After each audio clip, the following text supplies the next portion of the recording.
No!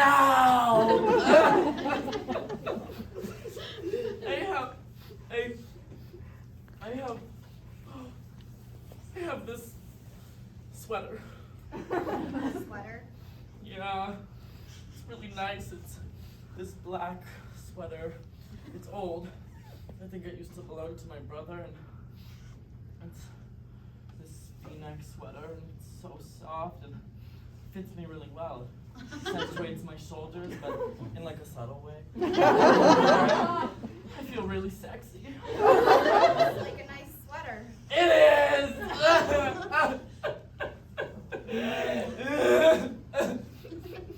I'm sorry. Take your time. I'm sorry. The reason I'm crying is you asked me, does anything matter to me in my life? And my answer is a sweater. That's really sad. You have every right to find joy in a sweater. I do! That's the weird part. It's like the only thing I ever get excited for anymore. Sometimes I just put it on to walk around, and then sometimes I forget I've done laundry and I go to pick out something to wear, and there it is. All clean and soft and faded just a little bit more than the last time, and it's like primal. Like maybe even religious. How are you feeling? How do you think I'm feeling? The only significant relationship in my life is with a piece of clothing. At best, that's tremendously shallow, and at worst, it's sociopathic. I mean, if I was somebody and I knew me, I would say, look, get a life. I think perhaps you're being a bit hard on yourself. You're right. God, I am so fucked up. I've got to do something about this. I cannot be this fucked up anymore. What can I do? Tell me what to do. You're the expert. Well, first, I think we need to take a look at why you are so hard on yourself. Okay. How are you feeling? Excited. Excited? Yeah. I'm thinking about this pair of shoes I saw yesterday. Shoes? Yeah. I've been looking for the perfect pair of black shoes for, well, my entire life. I mean, just the perfect pair of black Oxfords. Plain, nice leather. Not too clunky, but not too Wall Street either. The kind of shoes you can wear with a suit and look really hip, but also with a pair of blue jeans and look really intelligent. Intelligent. But also approachable and politically correct, with a sense of humor. Shoes seem to communicate quite a lot for you. Oh, definitely. I think there's two ways to learn a lot about somebody in a short amount of time. One is their refrigerator, not only what's on it, but what's in it as well. And two is their shoes. What's in your refrigerator? Well, nothing right now. These shoes, oh, they're the greatest shoes, I think. Let's stay with the image of the empty refrigerator for a moment. Why? I have an idea it might be significant. Okay.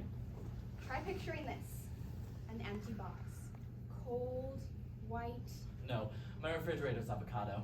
Uh, Which I really hate, because everything else in my kitchen is harvest gold, which I also really hate, but I haven't decided if I'm committed enough to my apartment to redecorate yet, so... Let's just say, for argument's sake, that your refrigerator was white. Okay. A cold, white, empty box. Possibly a source of nourishment, but also a potential death trap. Cool. How are you feeling? Weird. I think I just figured out what I really want. What? Well, what I really want is to do my entire kitchen over in all black, with all black appliances, but that really scares me. Why? Well, because having had everything in your apartment be all black is going to be like having worn a leisure suit is today. It's going to be one of those things you just have to constantly deny, you know? Like, for example, I never voted for Reagan. I was never a yuppie. Return to the shoes. Okay. I don't know. They might be the right ones. They might not. They're really expensive, and I don't want to spend that much money on them for them not to be the right shoes, you know? God, why does everything have to be so hard all the time? Try to get in touch with this anger. Sometimes I just wish somebody would come up to me and tell me what to do, you know? They would just say, look, this is what you've got to do, so go on out there and do it. Because I can't seem to get anything done for myself, you know? It's like every option is the right option, and now granted, I think being open-minded is a wonderful thing, but there is such a thing as being too open-minded, you know? Like, your mind can be so open that it just kind of leaves. Well, first, I think we need to take a look at the ways in which your indecision keeps you safe. Oh, shut up! Just shut up! God, stop telling me what to do! I'm so sorry. How are you feeling? I don't know how I feel. I need to ask you something. Right? And this is not real easy for me, okay? Do you know where I can find a black braided leather belt, about half an inch thick, not shiny leather, for under $30? A belt? Yes, I have such bad luck with belts. A belt. Yes, a belt. Were you ever... What association does the word belt carry for you? Ostrich. Ostrich. Like this bird, primarily sticking its head in the ground in response to No. I used to have these Euro trash slip-on shoes made out of ostrich skin. They were queer, but they were so... I just wanted to touch them all the time, even though I never really wanted to wear them. So you can see a belt made out of ostrich skin. It would be like intense. Let me put it another way. When you were a child and your parents felt the need to punish you for a perceived transgression... Oh, did they like beat me? Did they? Well, yeah, but not with a belt. With a switch. Who? A switch? From a treat? Who used the switch? Well, my mother, of course. How are you feeling? Weird. I just remembered. I had this weird dream. Tell me about it. Well, I dreamed I was in this house. And it wasn't my house, but I lived there. And I was in this bathtub. This like old-fashioned bathtub with pedestals and everything. And I had clothes on too.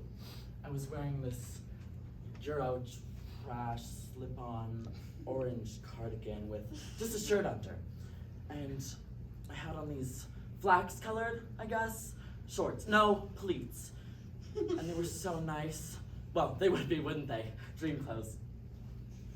Anyways, and then I hear voices in the hall, and in comes my mother. Only she's a younger version of herself, and she's got on these like 1960s hip huggers with this Marilyn Monroe hair tied up in a bandana and everything. And you could tell she was like trying to be really cool. And it was really sad for a second. But then she got in the bathtub with me. Only she wouldn't talk to me. And then she bends over and she sticks her butt in my face! This is really good. And I'm thinking, okay, this is some weird like fuck you gesture. This is really weird. It's really just like not quite right. It's really... Inappropriate? No, it's not that. Visualize the dream. Right. You're in the water. Is the water warm or cold? Warm, but not hot. And she comes in. Yeah, and she's walking this like swingy hippie sort of walk, and I'm thinking, oh God, my mother. I'm so embarrassed. And she gets in the tub. Yeah, and you can tell she thinks she's like really groovy. Now she's in the water with you. And she's got on this like Barbie flower power outfit on. She's turning around. She looks like Samantha Stevens on acid. She's I mean. bending over. With this hideous macrame belt. I am not kidding you. She's bending. Oh, wait a minute. I just realized something. Oh, wow. What? It makes such perfect sense. What does? I get my bad belt luck from her. It's hereditary.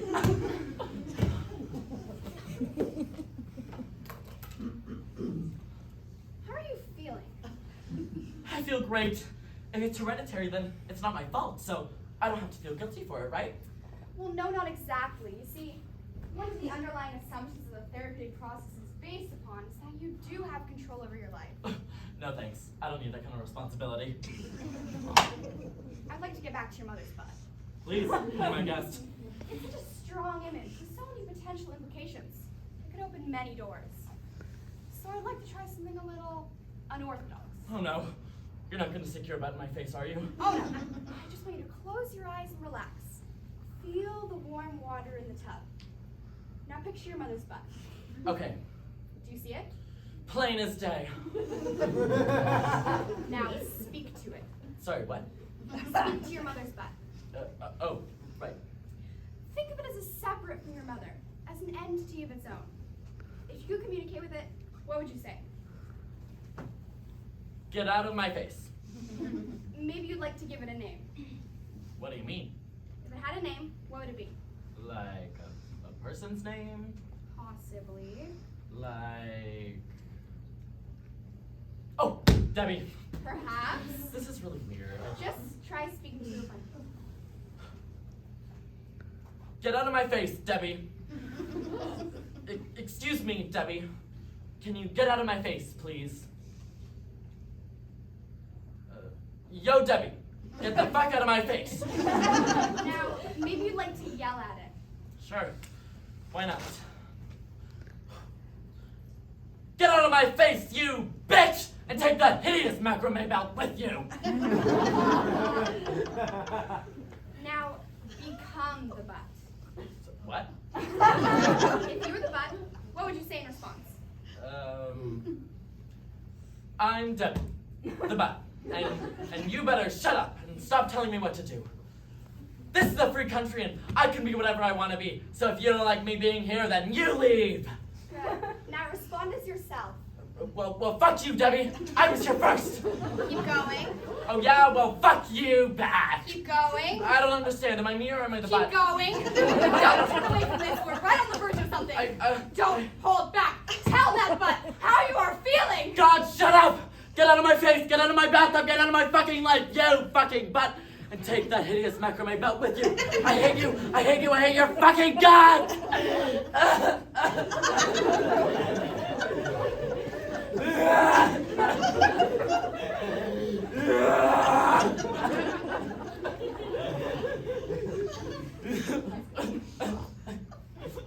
How are you feeling now? I feel like the biggest asshole in the world! I'm never telling you another dream again!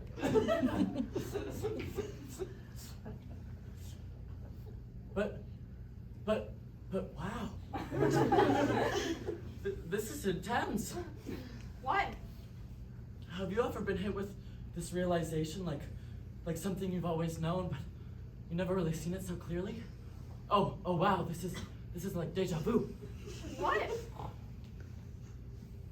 I don't care how expensive they are. I'm buying those shoes!